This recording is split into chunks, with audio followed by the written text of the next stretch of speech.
আসসালামু আলাইকুম।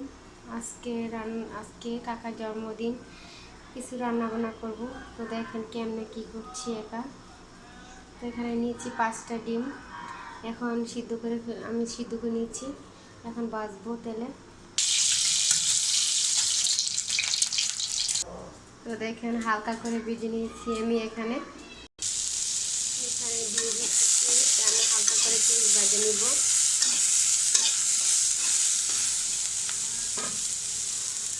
তো দেখেন পেঁয়াজটা ভাজা হালকা হয়ে গেছে, এখন আমি পানি দিয়ে দিব।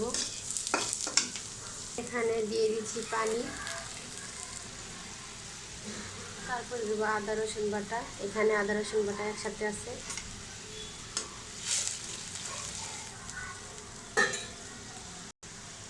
এখানে দিয়ে দেবো হালকা একটু মরিচ,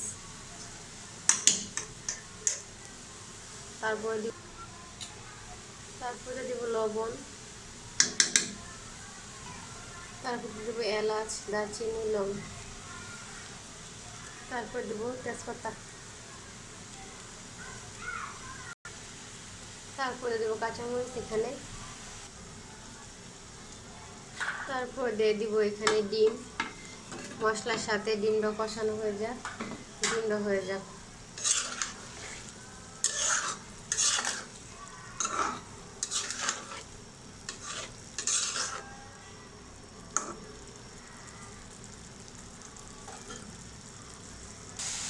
ঝোলটা যেহেতু কমে গেছে, আমি দিয়ে দিব এখন দুধ। এখানে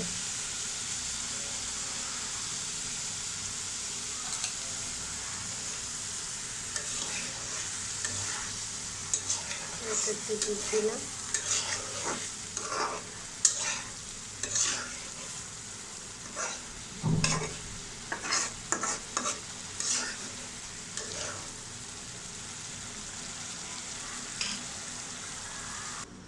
আমার ডিমটা হয়ে গেছে, এখন আমি নামিয়ে ফেলাইছি।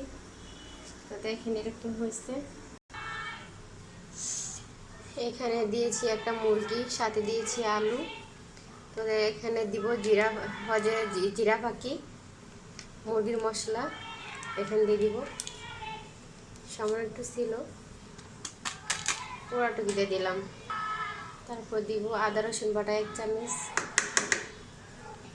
এখানে দেব আধা চামচ দিয়েছি, দিব 2 চামচ। দিব এখানে মশলা, মরিচের ফাঁকি দিব, মরিচের গুঁড়া 1 চামচ, হলুদ আধা চামচ হলুদ। এখানে 2 পিস করে দিব লং, এলাচ, দারচিনি দিচ্ছি, লবণ, তেল দিচ্ছি, পেঁয়াজ কুচি 2 পিস। এখন মাখায় বসায় দিব চুলায়। এখন আমার কষানো হয়ে গেছে, এখন ঝোল দিয়ে দিব।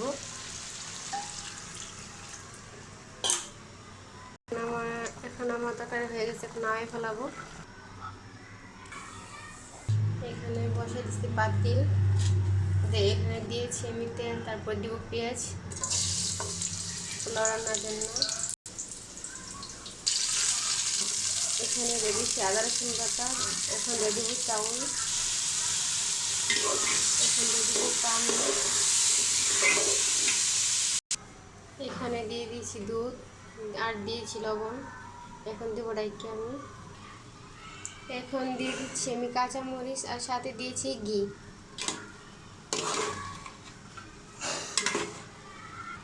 তো আমার পোলাওটা হয়ে গেছে এখন। তারপর আমি চুলার মাঝখানে বসায় রাখছি, যেহেতু গরম হয়ে থাকে। তো তোমাদের বন্ধু যদি তোমাদের বন্ধু হই, অবশ্যই তোমরা লাইক কমেন্ট দিবা। আর আমার ভিডিও যদি তোমরা দেখতে চাও, তাহলে তোমরা লাইক কমেন্ট শেয়ার করো। অবশ্যই তোমাদের কাছে ভিডিও যাইব, তোমরা পেয়ে যাবা।